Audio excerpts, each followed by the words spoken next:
It's time to make room. Hey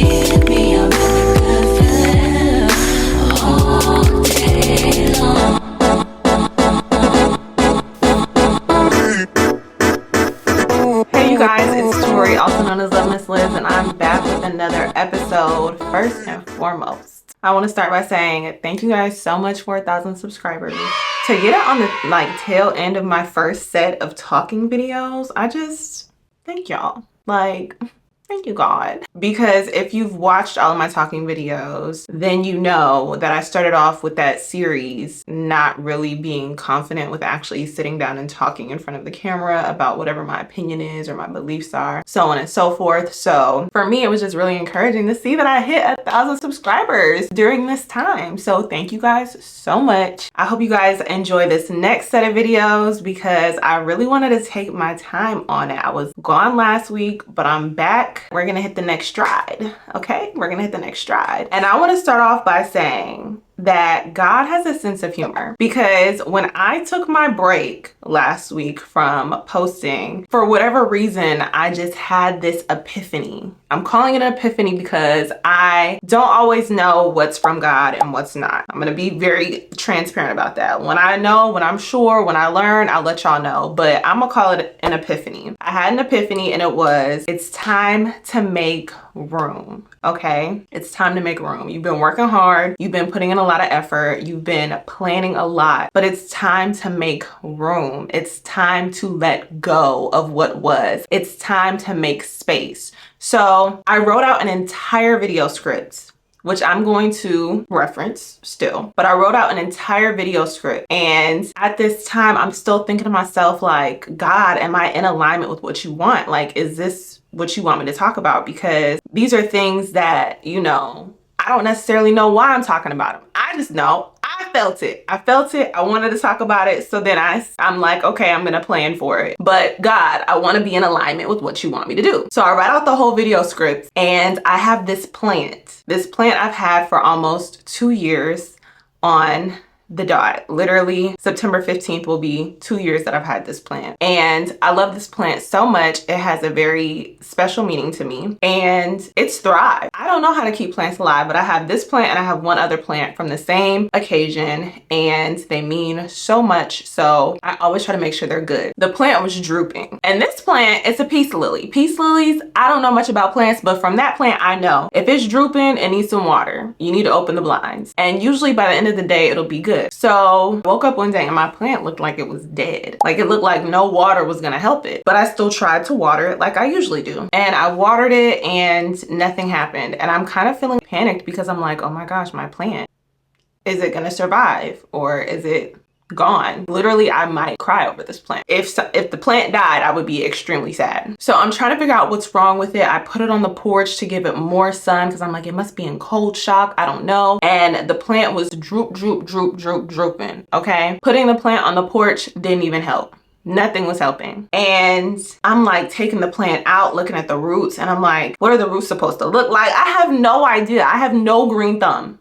None. So I'm Googling stuff throughout the day because I'm still waiting to see like if the sun, if water, if anything is gonna help this plant spring back up. And I see that sometimes it's that the plant needs more room. So I'm like, I don't know how to repot a plant. I really don't want to mess this plant up. So I'm texting my mom like, Mom, I need your help repotting this plant. Like, I don't know what I'm supposed to do. And I don't want it to die. I don't want to make it worse by repotting it. I'm so frantic that I just decide I'm gonna replant it anyways. I'm gonna repot it. I have this other pot here from this plant that died and I have the dirt from the plant that died. I'm gonna repot it. So I take it outside. It's like 8 o'clock at night. I repot it and then I bring it back inside and I'm looking at the plant casually every few minutes. Like, is it lifting? Is it lifting? And I can't tell. So I start taking pictures. And by the end of the night, it lifted. And I thought it was so funny that I've had this plant for almost 2 years and I'm over here like, God, is what you want to talk about making room? Like, is that what I should talk about? Because mind you, I'm not even, when I make these videos, I'm not necessarily on the track of, oh, it has to be about God or oh, it has to be about this. But I'm just in a season of life where I want to be in alignment. I don't want to talk about something that God doesn't think is useful. And I don't want to talk about something that's incorrect or steer people in a wrong way that are watching my videos. This is just the posture I have about it. God, is this what you want me to talk about? Right after I finish the script and repot this plant that's been good for almost 2 years, the plant is living. It's thriving, it's lifted, it's big. There's all these little baby leaves in it, baby peace lilies in it that want to grow because it needed more room. It was time for the plant to have a change in environment. So I say that to say, just like my peace lily, y'all, it is time to make room. It's time to prepare. And when I'm saying make room and prepare, I'm not only saying make room as in make space around you. Imagine if I'm giving you something. I'm giving you something that's gonna require your hands to be open. If you are not actively holding your hands open, then how are you gonna receive what I'm trying to give you? If someone wanted to hand you $1,000 and your hands are holding on to something from the past, how are you gonna get that $1,000? You're going to release your grip. Right? You're going to release your grip. You're going to let go in order to pick up the new. When I say this, I don't only mean physically make room, which you should be doing, which I took this as well. I need to prepare my office. I need to prepare my space. I need to prepare my processes, right? But I also need to let go of everything that was. I need to let go of the things that are holding me back. I need to let go of environments and be okay with it. Think about that pot. Think about that flower in that pot that had known that pot for 2 years, but had to let go of that pot in order to flourish, in order to grow. It had to move environments. It had to switch because that pot was holding it back. That pot could be your mindset. That pot can be the fact that you have a spare bedroom that should have been an office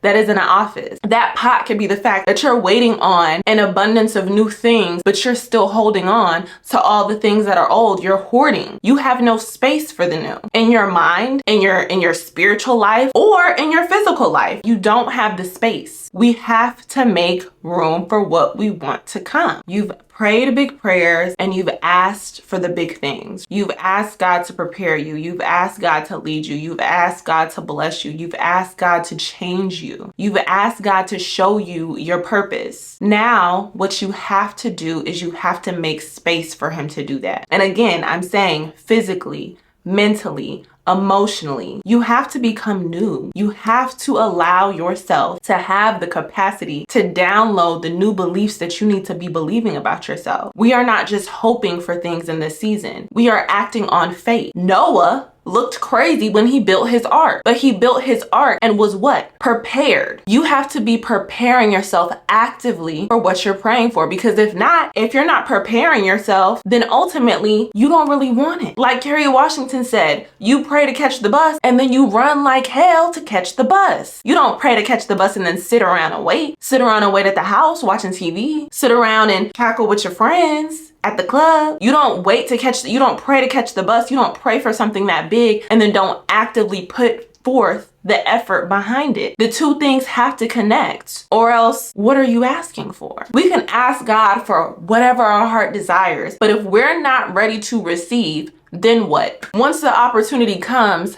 then what? Once you get the clients you want, then what? Once you get the role you want, then what? Earlier this year, I was on set and I felt very ill prepared. I felt like I was an imposter. I felt like I wasn't ready for the things that I had prayed for, and I felt like I was a fraud. I had all these emotions. I don't know if I've talked about this in a video before. I wanted roles and I wasn't in acting classes. Now, if I want to be a good actress, if I want to be a sought after actress, I need to be prepared for the opportunities that God blesses me with. I need to go hone my craft. I need to go learn about what I do. I need to be able to learn the technicalities. It doesn't matter how much passion you have for a thing. It doesn't matter how much natural ability you have for a thing. And I'm not saying this for everybody, because I have met people, again, who are very like, you can do it and you can fake it till you make it and fake it well and it not be a problem. You're not missing a beat. Imposter syndrome ain't got nothing on you. But that's not me. So when you ask, have faith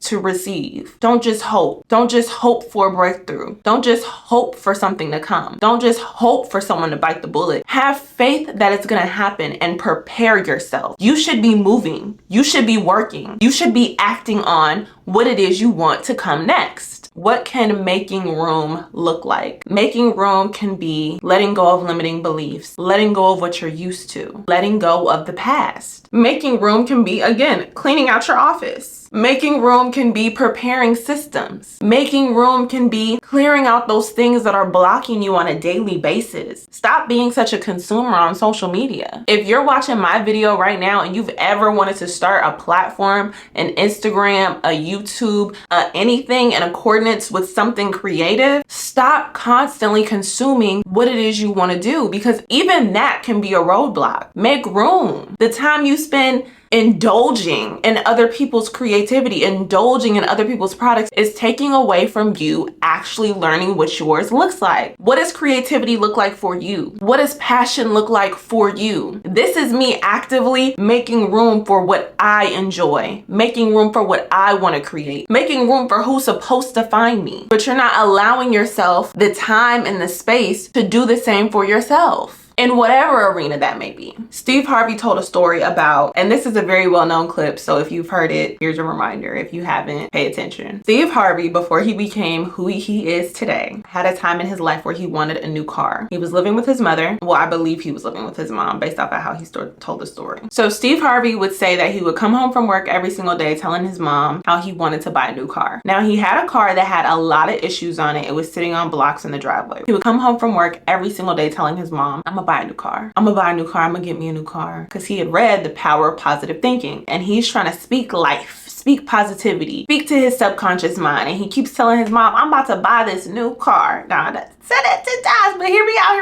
out. His mom, every single time he would say it, would be like, you got that old car out there sitting on them blocks. Every time he'd say it, you got that old car out there sitting on them blocks. You got that old car out there sitting on them blocks. Now, I understand this, right? I understand the concept of, if I'm trying to be positive, why are you telling me about, like, why do you keep bringing up this car? That would irritate me. I'm not even gonna hold you. I'll be like, bro, like, you're killing my vibe. Good vibes only. Power of positive thinking. And one day, Steve Harvey came home and said, Ma, I'm about to get me this new car. And his mom said, where you gonna put it? That day, Steve called his friend, paid $20 to $25 to get the car towed out of the driveway, cleaned up the driveway, literally scrubbed it down to get the acid off the driveway, made the driveway look new. 2 weeks later, he came home, parked his new car in the spot that his old car had been. So Steve Harvey came home and told his mom, Ma, I got my new car. And she responded and said, I know, son, that's because you got somewhere to put it. And then she went on to explain, you can't ask God for something and not get ready to receive it. So what are the things you're asking God for that you haven't gotten ready to receive? What are the things you're asking God for that you still looking at the thing that's in the way every single day, not ready to let go of? Whatever it is, it's time to let go, because it's time to make room. It's time to make room for that receiving, okay, that you've been begging God for. But God's like, I ain't got nowhere to put it. So allow your actions to be faith-based the way they need to be faith-based in order to get the things that you're actually wanting, because that's what's holding you back. Whatever it may be that's taking up space in your life, look at it and go ahead and get it out of the way, okay? Get ready, get prepared. Make sure you're acting on faith and not just hope. Make sure you're actively moving towards the things that you've asked for, because if you're praying for it, eventually the opportunity is gonna come. But if you're not ready, then what? Make room. I hope you guys enjoyed this video. If you did, please be sure to comment, like, and subscribe, and I will see you guys in the next episode. Don't forget, make room.